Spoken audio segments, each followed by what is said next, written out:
Good morning, good afternoon, good evening, wherever you may be in the chaos that is your inbox and the world of cybersecurity today. We're happy to have you here and welcome to Criticality Live, presented to you by Secure Nation, the show where we cut through the noise, challenge assumptions, and talk honestly about the state of cybersecurity because we are cyber unfiltered. So today's going to be a little bit different. Today's guest had to cancel at the last minute. They had some flight issues. I know Kayla and I both can sympathize and empathize with that. We both had that. So today you get something a little more dangerous. You get two of us talking with no adult supervision and a full cycle of nonsense in cybersecurity news to unpack. So with that, Kayla, what's going on? How's been your week? You know, it's hot here. I'm in this now, but just because we're doing our podcast, but it's like we're in like heat warnings. Like we're above like an advisory and a watch here in Massachusetts. So I'm like dying this week. I don't do well with heat. I don't know. Maybe it's like approaching a certain age. Like I just don't do well with it. Work wise, I'm busy. I feel like we're always busy, even when we say we're not, we are. Because it's summer camp too, right? So my kids are younger than yours, so the 8:30 a.m. drop off and then the 3 p.m. pickup is a killer. But we make do, right? We figure it out. What about you? I just want to point out you made a point to call me old again. No, I didn't. Directly calling me old. No. You could have had children young. I mean, I did have children young, but you're still like, old. And then also, I question your definition of hot. So right now it's 87, which is not as hot as you, but it's humid. But it's going to be 105 tomorrow, tomorrow and Friday. Let me put my weather app here. Because I don't know, my little weather thing has like the exclamation point and the yellow warning symbol. So to me, I'm heeding the advice and taking caution. So you are enjoying living in Boston and not England without the air conditioning? Yes. Yeah. I would. Yeah. We got one of those a couple years ago, like one of those portable ones that like you can put out the window or something. But it's nowhere near as good as our central air here. So yeah, I don't want any Louisiana humidity. Absolutely not. No. I mean, it's just breathing hot soup. It's not a big deal. It is. Well, that's what like last night, for those of you who don't know, like Josh mentioned, like my husband's English, so we have like a place in England and everything. So he drinks a lot of beer, and we have a bar he built in our living room. And last night was thick, not Southern United States thick in the air. I know you guys. I respect you and your tolerance. I don't have that tolerance. He certainly doesn't. So we ended up sitting on the back deck and he had like a beer last night sitting out there. And that was refreshing. So, I mean, I guess it's good for that, right? Like sitting outside, enjoying nature with a beer. What could go wrong, right? Maybe. I mean, down here, nature fights back. So, yeah, we don't have alligators. So we're good. I win. All right. Except for you have snow, and that's horrible. No. Snow is horrible. It is not plus ultra, as my kids would say. So since our guest, Chris, who would have been absolutely fantastic, can't be with us, I figure we'll just kind of talk through some of the big items that we've been seeing, in the news cycle the last week or so. I think one of the top ones is that, OpenAI has kind of released a limited ChatGPT 5.6 model to U.S. government, and it's kind of this weird situation where the U.S. has kind of done a export restriction on Anthropic's Fable and Mythos 5, because they're worried about bad actors. So are we kind of looking at the birth of export controls and ITAR for cyber capable AI? Is that something that you're seeing in the future, or is it something that you've thought about? Yeah, I mean, we're obviously all watching this happen in real time with bated breath and trying to see what's going to happen. But export controls have always, for years, have always like applied to chips and compute and the underlying hardware capability. So it's interesting to me because it's a meaningful shift in how we're going to approach these things. Like what is it, the Anthropic, I think just last night announced, or yesterday at some point, I saw it last night, that their models have been cleared after adding like specific safeguards. So the government is now treating this model capability as the controlled item, not just the technology underneath. So it's all now turning safety into a compliance requirement. And like, is it going to look like ITAR? Is it going to be dual use tech controls within 2 years? Like, I don't know. I mean, there's like, in our space, it's like fun and exciting. And in the next question, I mean, fun and exciting from like a GRC compliance perspective. But where does that liability sit? Who's enforcing it? It's going to be really interesting too. And I don't know. It's a change. I like change. I think you have to like change to be in security. But it's one of those where it's like, is it going to have that metronome shift too much, right? Like, and then are those tools going to be so locked down that they're not able to produce the quality that we would want them to? I don't know. It's interesting. What's your take on it? Well, I also find it interesting that earlier this week, California announced a 50% off deal for state and local government in California with Anthropic. At the same time, the FedGov was like, no, no, no, this is bad. We can't do this. Yeah. So, kind of to your point, we have this pendulum that keeps swinging back and forth. And we've seen it in other things, on prem, off prem, back to on prem, back to off prem. Now we're going kind of back to more on prem with edge computing and, Yeah. doing stuff in your browser. And I think we're seeing the same thing with this AI where, you can do a lot of really, really great things, but then sometimes you get ahead of your skis, so to speak. You're doing all these cool things with AI, but you didn't think about the regulatory issues around it, like the data that you put in to make your job easier and do it faster. Are you protecting that? Are you using the right version of these tools? Are you using one that has zero data retention? Are you using one that is training on the data that you're putting in? Because that's a very different thing. And particularly if you're doing stuff internal IP, intellectual property, or you're putting potentially customer data in to try to develop metrics and drive better outcomes, it oscillates quite a bit. It's like I'm leaning ahead and I'm doing these really cool things, but then on the back end, oh no, I've completed all of these, legacy GRC requirements, all of these regulatory requirements. Have I potentially broken the law at this point? That's a huge kind of switch Yeah. back and forth. And it's going to be interesting. And then with the speed the models are changing, by the time we kind of figure out what we're doing with, 5.5, oh, here comes 5.6. And it's the same, but different. And Yep. now I have to re-engineer everything. So it's definitely a unique kind of relationship there. Yeah. Yeah, it is. And I feel like that, is like, I think Bob put it in there about like, the government kind of doing it behind the scenes. We don't get to see what the rules are. They're making it up on the fly. Yeah, I definitely agree with you. You're the other unpopular opinion.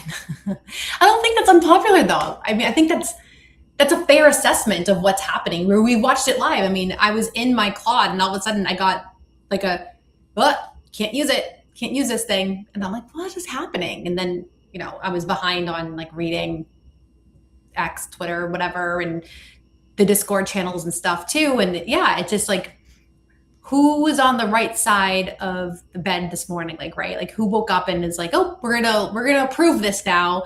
And then who's gonna be grumpy tomorrow and say, forget it. So yeah, we're like in this weird space of who's accountable, who's making the rules, who do they apply to? Do they apply consistently? It's kind of a mess.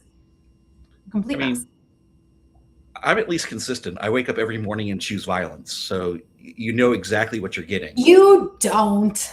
No, no, I don't agree. Sorry. You cannot agree, but that would still make you wrong. No, because I can't imagine you being that way. And plus, I know your wife, and she'd punch you in the face if you were grumpy with her all the time. So I I can't mean, see that. she's probably in the other room, absolutely shaking her head, like, yeah, yeah, I would throat punch him. Yeah. Um, so you know, DHS and CISA have been kind of an interesting topic over the last year or so. Yeah. When we had the first government shutdown last year, and CISA lost all of its funding, and then they didn't renew the funding for the MSISAC, which kind of caused that to shift to being a membership-based organization where you have to pay. And now they're talking about creating this new thing called Anchor CI, which is replacing their previous CI pack framework that was eliminated last year. Mm-hmm. And new systems that are going to be cross sector and industry and regional councils. You know, we keep complaining that critical infrastructure is kind of the soft, squishy underbelly of all things that we have running in our environment.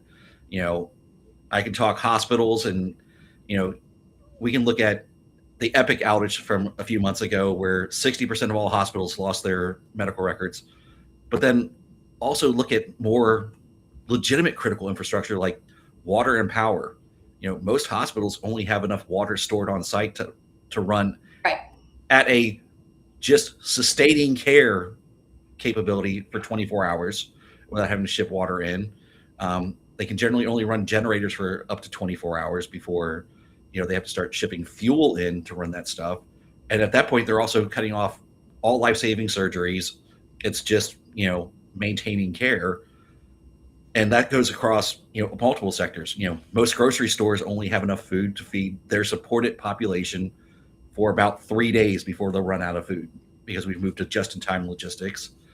Um, how can we look at this critical infrastructure problem and not really talk about trusted public-private coordination in a way that's actually meaningful and, more importantly, funded?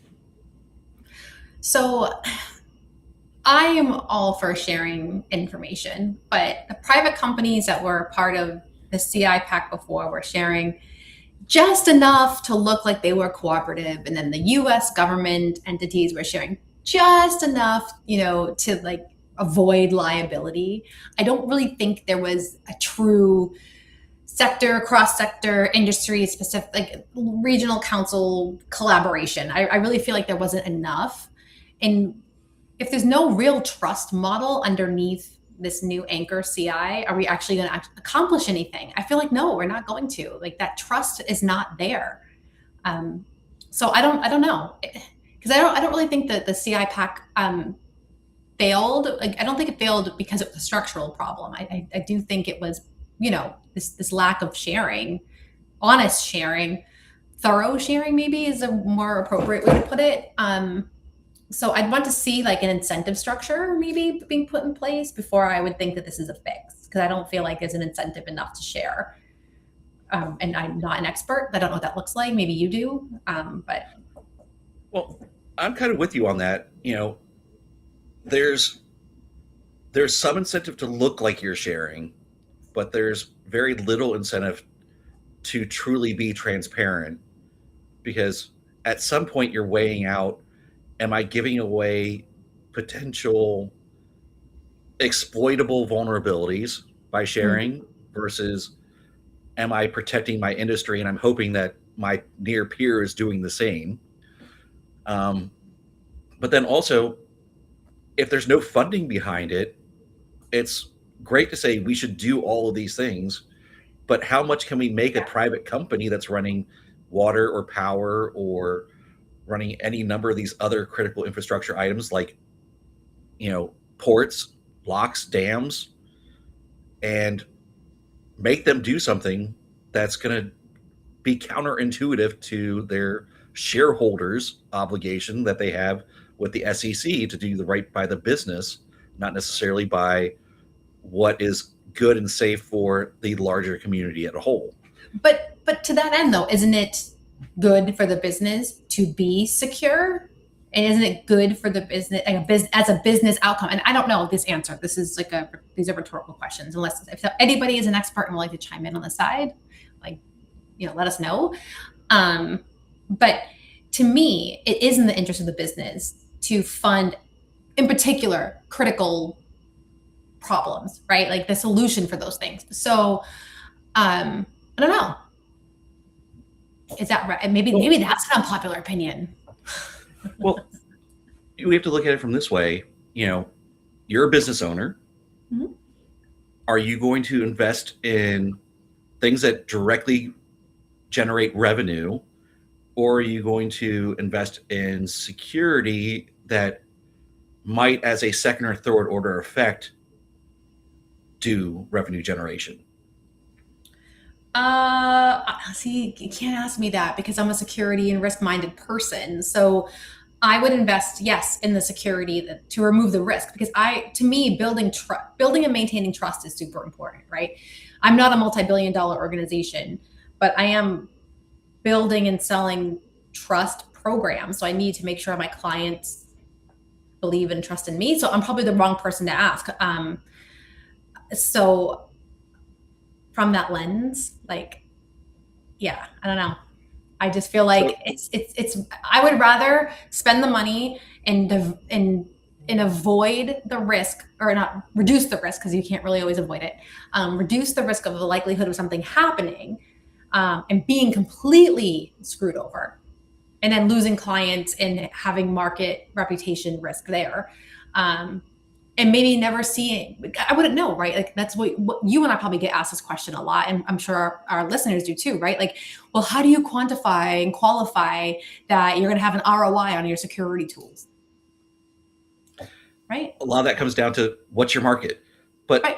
to the heart of my question is, you're spending money on security, but do you have that money to spend if you don't have revenue coming in because you didn't build a product that actually is doing something? Are you Yeah, where's the balance of that? How much of your total budget do you spend on that?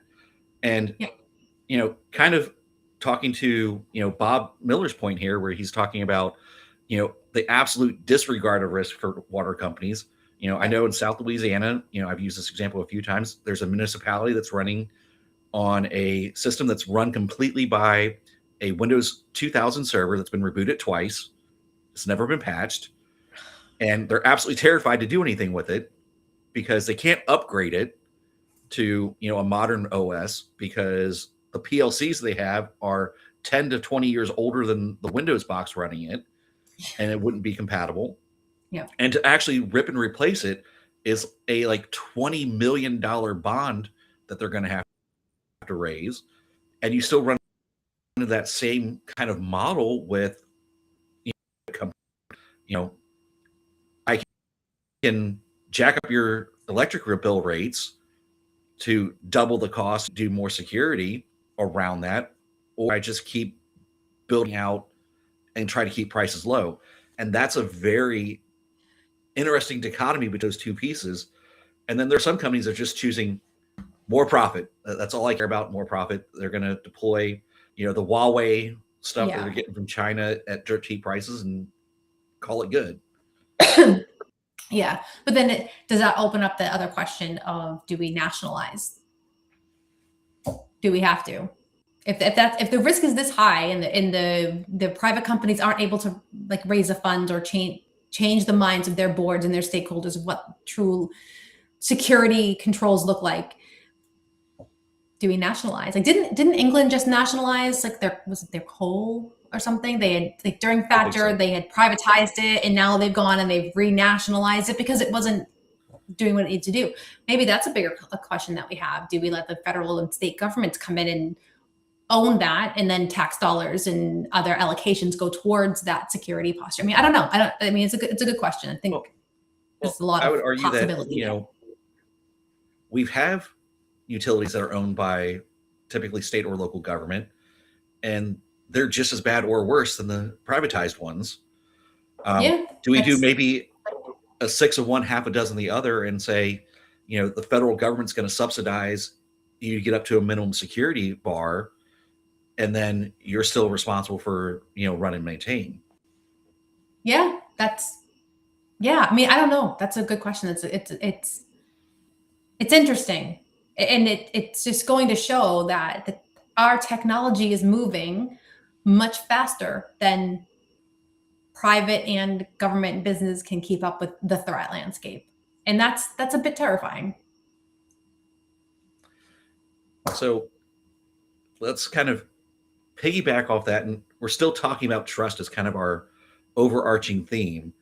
I want to talk about the Russian threat actor group that is currently accused of targeting Signal and WhatsApp. The U.S. government has put a $10 million bounty on them. We just had the new thing with O365 or M365, excuse me, where their ability to bypass MFA and get straight into the token without having to use that.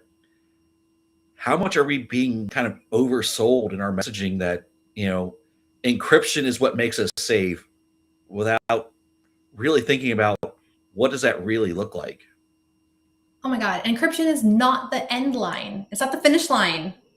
It's a layer. We have completely been oversold on encryption. Like, this is something that always grinds my gears, as they say. It's just the device that it's running, that Signal and WhatsApp are running on, like, needs to be secure. This right, and it doesn't. When you say that you need to have your this encryption, it's not talking about the device. It's not talking about the SIM. It's not talking about me, right? Like, I click on verify this login, I'm the weakest link in that equation, right?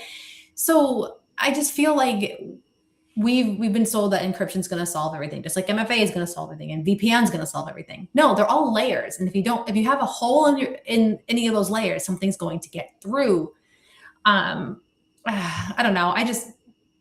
I feel like using an encrypted app is not the end all be all. Like, that's half the story, and then the other bits of that is where that danger, if you want to call it danger, lies.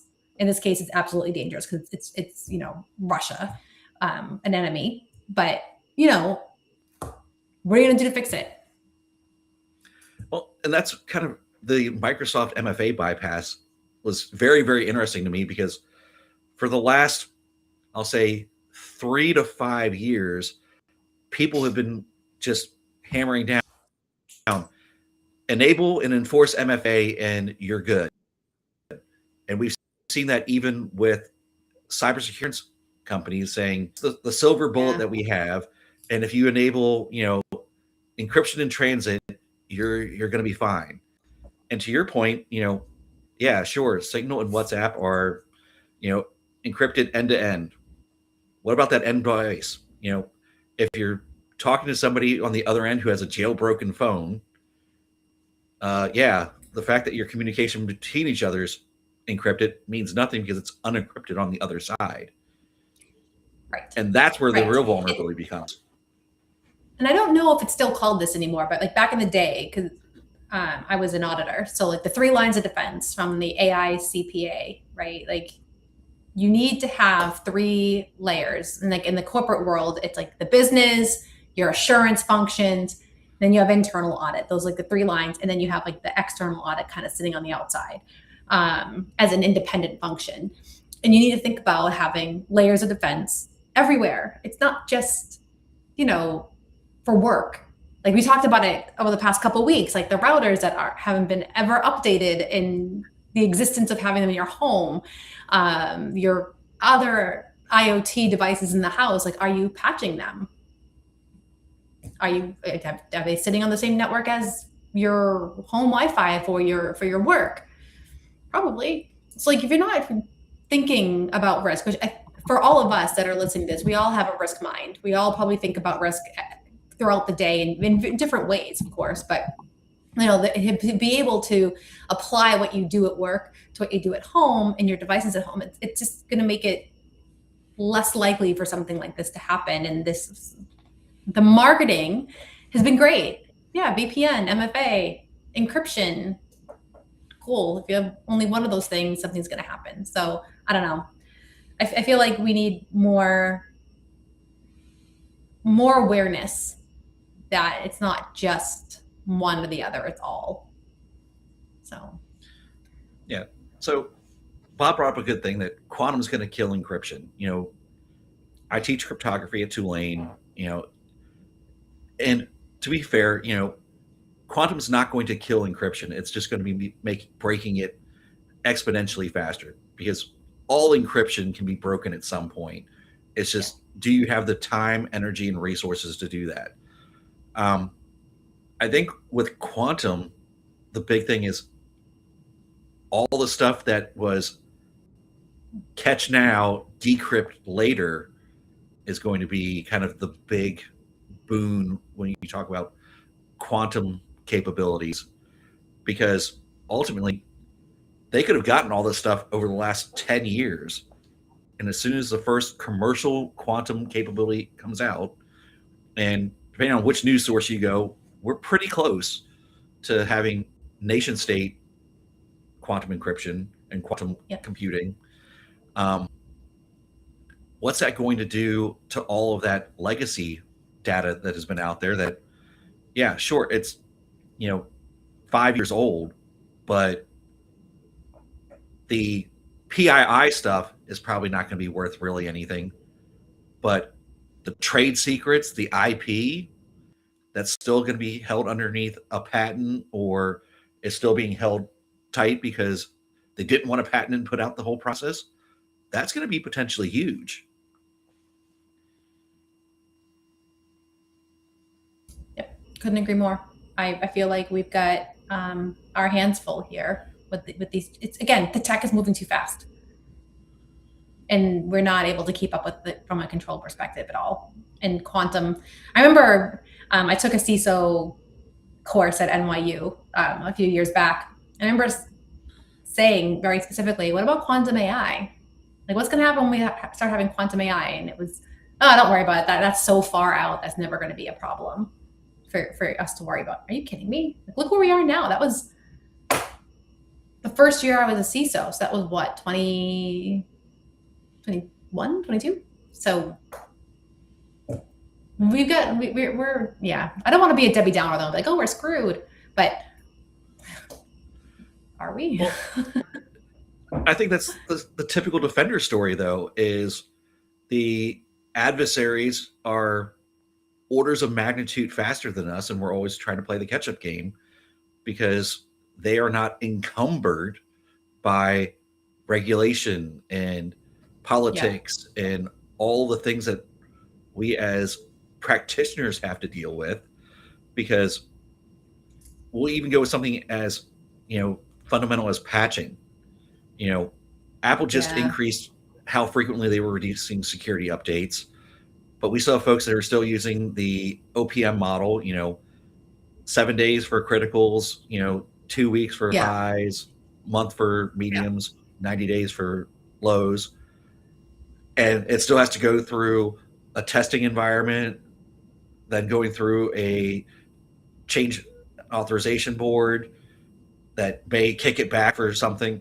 So you're still looking at super long lead times before the day that become a vulnerability is released. Now the timeline for that to become truly exploitable has been greatly reduced. Yeah. And now you're living with this huge gap between, even if you have a robust patching program, this huge window of vulnerability. Yeah, absolutely. And I'm sure people have had similar experiences to mine, where when you work for a company that only relies on standards and compliance programs, so like the NIST or ISO or whatever, not SOC 2 because that's a bit different, where it takes years and years to update that guidance, right? Like there's guidance that what is it, the what was it, the phrase that I always used to hear, compliance doesn't equal security, which I agree with. It doesn't, right? It's just that compliance piece of falling behind and being too slow. But we need to somehow have mechanisms in place that can update those baseline like requirements and notifications that go out, because we know, but it's our stakeholders that are like, oh yeah, but that hasn't changed. You know, ISO was it 2013 and then 2022? Yeah. That is insane. That's a long time. We need to speed up these cycles. We need to be able to have things that get put in place that have a shorter, I guess, governance period around them to get updated faster, so that those companies and individuals that rely on those authoritative sources get updates quicker and say, oh, well, it's been 2 years, not 8. I think we'll see a lot more of an attitude change. It won't be perfect, but it will help with that. That thing in particular, like the vulnerability management, it's always been a pain in my side. And it's just, I definitely messed up that statement, but you know what I mean? Like, it's always been a problem for me. And I just feel like I can only scream from the mountaintops enough about, critical should not be taking 7 days, 10 days, a month, if they're truly critical. Like if we know that they're exploited or you know what I mean? Not just the standard reporting. I don't know. I don't know. Again, trying not to be a Debbie Downer, but I feel like there's too much movement in our industry to not have guidance that gets updated more quickly and is available. And again, that's lack of information sharing. Well, so I think one of the things we haven't learned from our adversaries to leverage AI the same way they have. Yeah.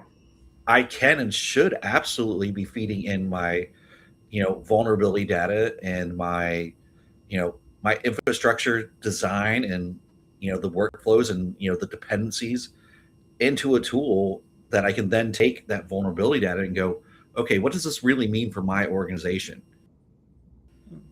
What are the potential risks if I do this and it breaks? Where are my second and third order effects? What does it do to my business functions? Yeah. Is it patching something that nobody cares about and I can, largely just set it on auto patch and update like we've done with Windows? Early in my career, Patch Tuesday was like the most terrifying thing because you start deploying it to your test environment and you get blue screens of death and half your apps wouldn't work. Yeah. And now largely people don't care about Windows patches. Yeah. It's true. It's automatic. Okay, send it. We're going to go. And the last Windows update from June or this month, or now last month, June, had like 300 vulnerabilities that it fixed. Like it was one of the largest in history. Yeah. And I would argue the vast majority didn't do any on that. They went, this is Microsoft. It's good. Boom. Now, we conversely might have a CrowdStrike issue where it goes and then you brick a whole bunch of stuff. But I don't want to, praise like the Southwest of the world and say, oh, you're still using, NT and that's why you weren't breached or taken down by that. Like that's probably not the best angle either. But we probably should be trying to advance our processes by doing a little more automation and using the AI tools that are out there that our adversaries absolutely are using to kind of build out the speed to exploitation. Yep. Yeah, absolutely. But then who's responsible for that? Who leads the charge there? Is there a government entity that comes out and does that? Is that what CISA should have been doing? Is that what, is that what like the consulting firms like I have, is that what we should be leading the charge on? And is it internal at every company? You know what I mean? Like there's too much, like too many questions, right? Too much ambiguity. Like there are some startups out there that are kind of dipping their toes in that area. We'll see how that kind of plays out over the next year or so. but it's definitely going to be an interesting environment. Um, and Well, kind I of, don't know. I mean, I'm sorry. Go ahead. go ahead. No, I was gonna say like it's like one of my clients that I'd worked with. They're embracing AI. They're large company. They're embracing it. They're only blocking one thing, the DeepSeek.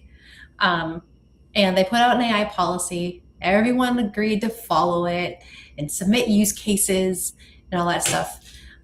We ran a snapshot one day from one of their endpoint tools and compared it to the list of approved use cases.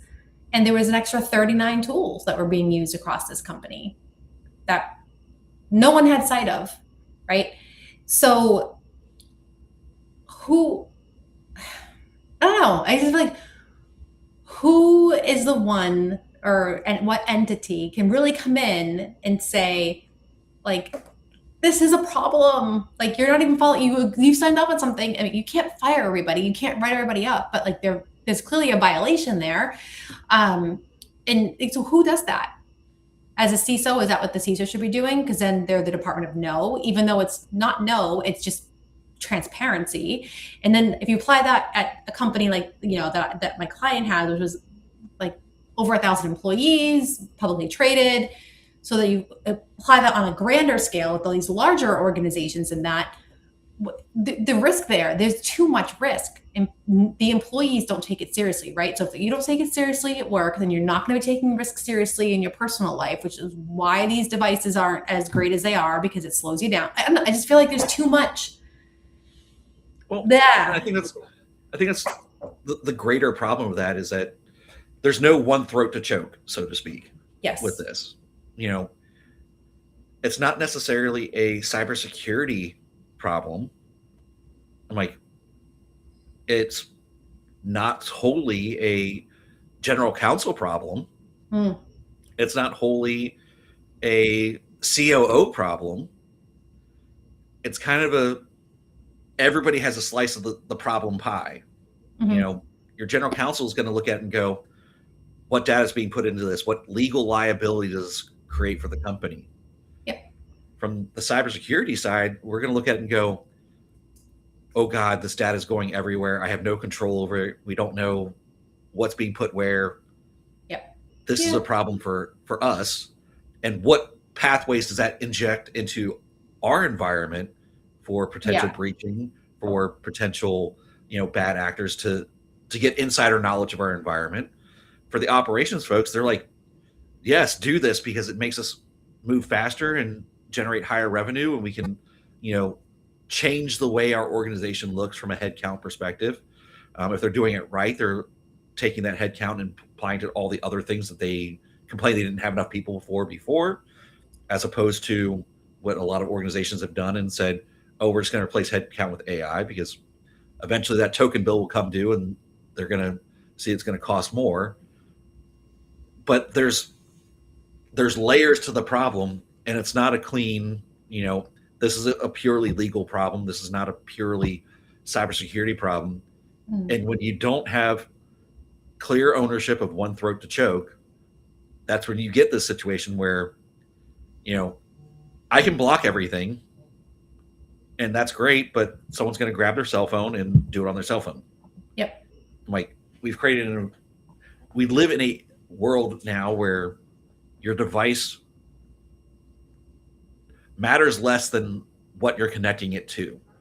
There are a lot of organizations out there where somebody can do their entire job from an iPad or a phone. Yeah. That they privately own, that is not on a MDM solution, that's not part of their network, because they're able to log in to all the applications from it. And my God, they're going to download, copy data down and edit documents on it that has private company materials. But I don't stop that because we want productivity. We want people to do that. And if I tell them they can't do that, well, now the CEO is mad because now for us to have the level of capabilities that they want, everyone's going to have a company-owned phone or company-owned tablet. And that's a device bill, that's a connection bill, that's all these other things. And it's like, well, they already have those things. And I don't want to carry two phones around anymore. Like, Yeah.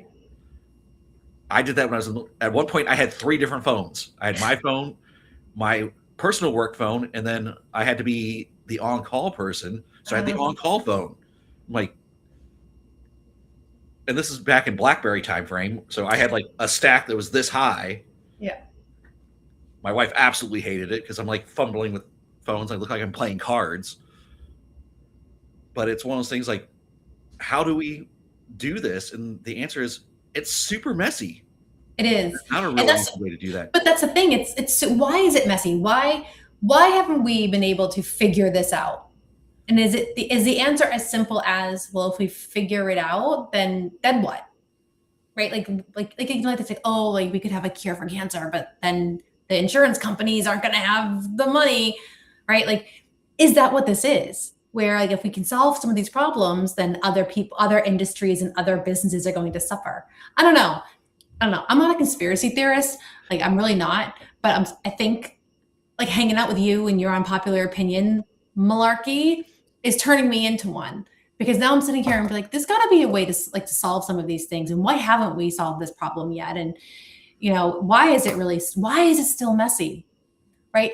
There has to be a reason, and I blame you for me going down that rabbit hole.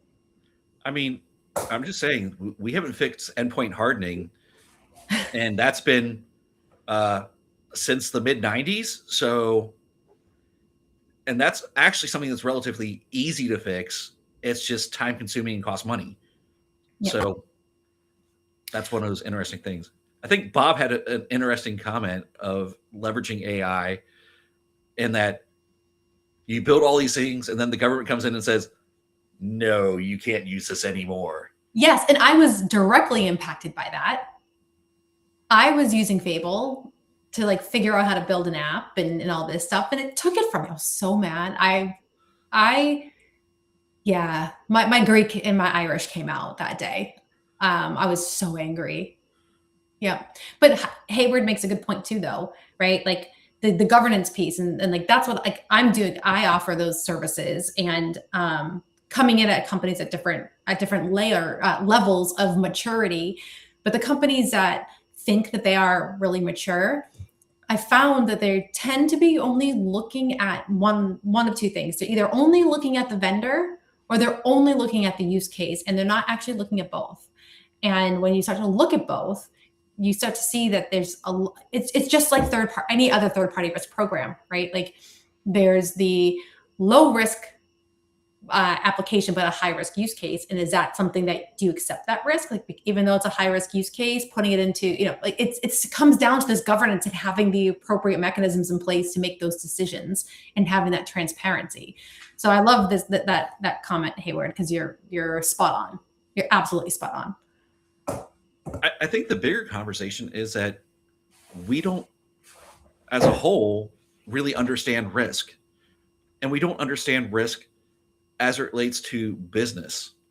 And I think that's kind of the stumbling block for a lot of us, is that I can come and tell you, here's what this thing can do. So we'll use the Microsoft MFA bypass that just came out. I can tell you, here's all the risk, and here's how many people who are practitioners can tell you, what does that mean to the business? How does that hit our P&L sheet? And what does that mean to the broader ability for the business to operate, not just this quarter, but next quarter and the quarter after that? Yeah. And I think that if you're going to take one thing away from this episode, I will say this. Your risk impact table should include financial loss. And it doesn't have to be like one number. It can be like insignificant means 0 to X dollars, all the way up to catastrophic means X dollars to 20 million plus, or whatever your thing is, right? And then you have to look at your client risk. Does your client risk tie into your financial risk? Is there regulatory risk on there? And the same categories of insignificant up to catastrophic. Is there market and reputational risk? Because that's a big piece, Josh. I think that you just like people don't think about that. Like if you're accepting a risk and and it could impact your potential pipeline of incoming customers. So then you have financial loss risk, you have client risk, then you have market risk and reputational risk, right? Are you looking at those things? Because maybe your financial risk is low. Maybe your existing customers won't leave if you do something wrong. But maybe that marketing risk, that reputational risk, if it gets out that you've had a huge problem, would take a hit for a quarter or two. You got to look at those things. Let's make that super real. We'll talk. A couple months ago, just before RSA happened, the whole Delve issue came out where there was AI templated stuff. It was not a true evaluation. It was a lot of rubber stamping going on. I'm like, it was a low cost platform that was on paper, high ROI, because I had a low cost to get a security attestation that opened the aperture for the businesses that I could now market myself to. From a business sense, that made absolute sense. And then all that information came out. Now, what's the market and reputational risk that, we have a SOC 2, but it's done through Delve. So, right. Do we trust that SOC 2? Do we trust that ISO 27001?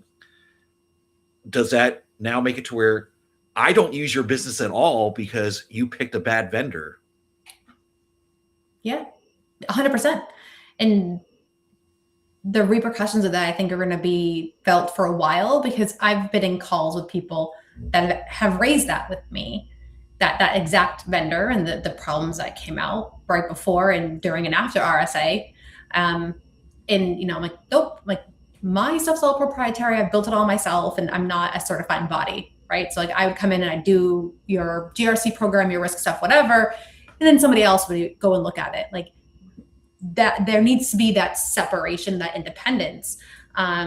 It's, you're right. It's your third party risk, and third party, fourth party risk, whatever, fifth, nth. Yeah. And then there's a comment as well from Hayward about your AI and vendors. If you're turning on AI inside a tool you already have, that is a new use case. And if you are operating in an area that actually has privacy laws, Europe is a big one, you now have to be transparent, and you need to have, the forethought to say, I'm now processing information in a new way, and you need to disclose that. Well, I think a very critical distinction with there is, it's not if you're operating in Europe. If your client, you have clients there. Yeah. And it's not even if you have clients in Europe. It's if you have clients who have European citizenship or residency. Yep. So you could be I'll go here, Louisiana. You could be one of the hospitals here in Louisiana. And as soon as you get that first patient that Kayla comes to New Orleans and visits me and John at, the B-sides next year, and her husband stubs his toe and goes to the local hospital because it's hurt and he doesn't want to be Jack Daniel and die from an infection from it. Now, that hospital now has a nexus into EU law. Yep. Because now they have collected data on an EU or EU adjacent citizen. Yep. Because he has the ability to live in the EU as a British citizen, even though they're not part of the EU anymore. They still have it. Yep, they still have it. Yeah. Brexit. So now you have a legal obligation that you might not even know that you have, because you don't know the citizenship of the person you collected data on. How many people, when they're collecting customer data, have a box, what citizenship do you have? Yeah. Nobody. Right. You can't legally ask that question here in most places anyway. Yeah. So that's now a GDPR risk, and then an EU AI Act risk as well. And so many US companies or companies outside of the EU, I should say, don't realize that they have that risk as well. So it's really interesting when you start to dive into that business risk. Because if you have a legal team who has never operated on a global scale before and doesn't understand that level of legality, You're exposed. You're absolutely exposed. Because do you remember when a few years ago when Facebook had the first button where you could get all the information they had on you, and Yeah. like everyone flipped out, and then it kind of just like died off. Remember that whole thing? Yep. Um, I'd be amazed to see how many companies since that I think that was 2015 they did that because the law came in like I think it was like 20 like six no it was 2016 or something like that. Anyway, to see how many companies have actually implemented that one touch button that will say this is all the data that I have on you. Do you want to correct it or delete it or whatever the capability is? Because as Americans, we don't look at privacy through the same lens as those companies. And then you add AI into the mix, and they're selling our data everywhere. And now they're using AI to analyze it in different ways. And we wonder why we have a conversation about fans, and then later that day it's in your Instagram or on your Alexa, Siri, whatever it might be. So I don't know. There's a lot of I just turned mine on actually. My Siri just turned on. Yeah, there's a lot of AI risk and privacy risk and just risk in general around data now that I don't think we understood even 10 years ago, 5 years ago. Yeah. How did we get here? I don't even remember how we got to this part of the conversation, but It's just flowing through all the pieces and parts of yeah, it we have. yeah. So let's kind of pull a little bit more on that, identity thread. There's an event group called Dialogue that Wire just did a report on that they had a big data exposure.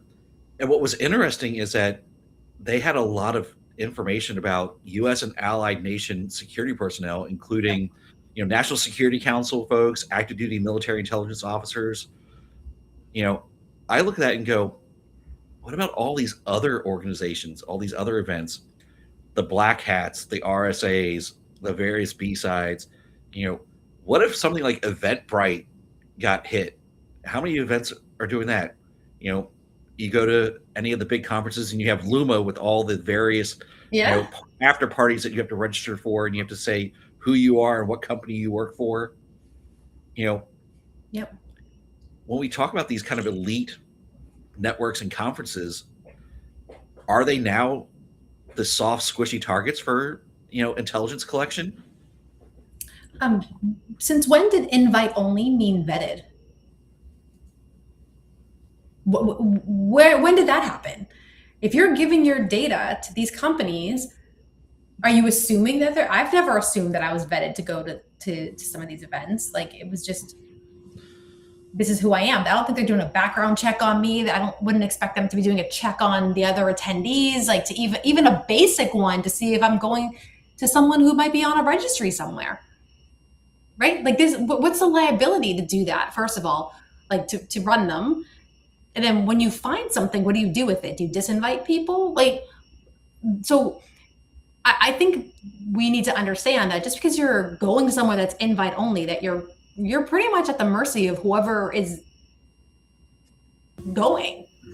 Well, and that's the thing is, you're being vetted, but what are you being vetted for? For those kind of after party things, you're being vetted if you're a potential client. Right. Could you give me your money? Could I sell to you? Yes, that's it. It's right. It's not on your character or your background. Yes. Yeah. Right. It's purely, do you appear to be someone who would buy my product? Yeah. Now, does that stop someone from pulling a, DRK type infiltration and create a persona to get in that room? And now you're talking to, 100 CISOs of various companies. I wouldn't put it past them. That's a fairly low-hanging fruit type of thing. Right. Yeah. And I feel like, I've got, every year I go to a gala in DC and I'm with military folks, high ranking, people that are working in different, government entities. Never once have I been vetted, to my knowledge. Right? Like I don't recall ever clicking a box that says I'm going to do a background check on you to make sure that you're not a threat. There's not armed guards when I walk in the door. There was never I've gone for 5 or 6 years now. So, you know, to your point, and what I was saying earlier is you don't know who you're standing next to. You don't know who you're giving your data to. You don't know anything really. So the presumption always has to be that there is some level of risk putting your name in there. But then if you don't put your name in, you don't get to go and you're not in those rooms, and it's a gamble. So you have to make it the choice. You have to understand your risk and say, do I or don't I? What's the risk and the reward? And yeah, I don't know. And then how much do I trust the person that's collecting this data? What are they going to Yeah, do with it? right. Am I going to end up in the Rocket list or the Zoom info? Are they going to give out my personal cell phone number so I get text messages and calls at 10 o'clock at night saying, hey, I want to touch base with you and sell you my product for, decline. Yeah. I don't answer phone calls for people that I don't have the number in my phone. If it's a voicemail and it's like 6 seconds long, I know it's nothing from someone like that. I don't know. I just feel like if you assume that invite only means vetted, you have to understand exclusivity is not a security control. It's just not. Like, I'm sorry. Like, being in the room with all these people doesn't mean that it's secure or that they're not selling your data to a place that you wouldn't want it to go. Going to those events, how many times do you get emails afterwards that you didn't sign up for because they've sold your data? Yeah. Yeah. Although I did now just find out why Kayla doesn't answer my phone call. You're in my phone. Nice try. Nice. Also, you just ignore it completely. I'm calling. No. Yes, absolutely. Decline. Just text me, Josh. All right. Well, that was a fairly quick hour for us. You got a bit unhinged, Josh and Kayla talking about all things cybersecurity. Kayla, you want to take us out? I mean, yeah, I feel like, this last hour was a good way to dive into your mind a little bit and see what's rattling around in there. So, that's a wrap on this episode of Criticality Live. I want to say a huge thanks to us this time for holding it down, holding down the fort. And thank you to all of you for hanging out with us too. And, giving us your feedback and your questions and your input. We love that. We love the engagement. So please keep it up. We appreciate it. And also we appreciate you for being a part of our growing community of leaders who are done with the buzzwords and are ready for real conversations. If you got value out of our episode, follow us, share it with someone who needs to hear it, and leave us a review here on LinkedIn or Spotify or on our on-demand YouTube channel, which if you're not subscribed, come on, subscribe to our channel, guys. There's a really cute little, what are they, the shorts? We get to see our beautiful faces. My kids love it. They scroll through. So, shout out to our sponsor, Secure Nation as well. You guys, check them out. They're powering our conversation. They're helping organizations defend smarter, respond faster, and make cybersecurity something that actually works. So this has been Criticality Live, where we cut through the noise and we get to what really matters. We'll see you next week. Thank you.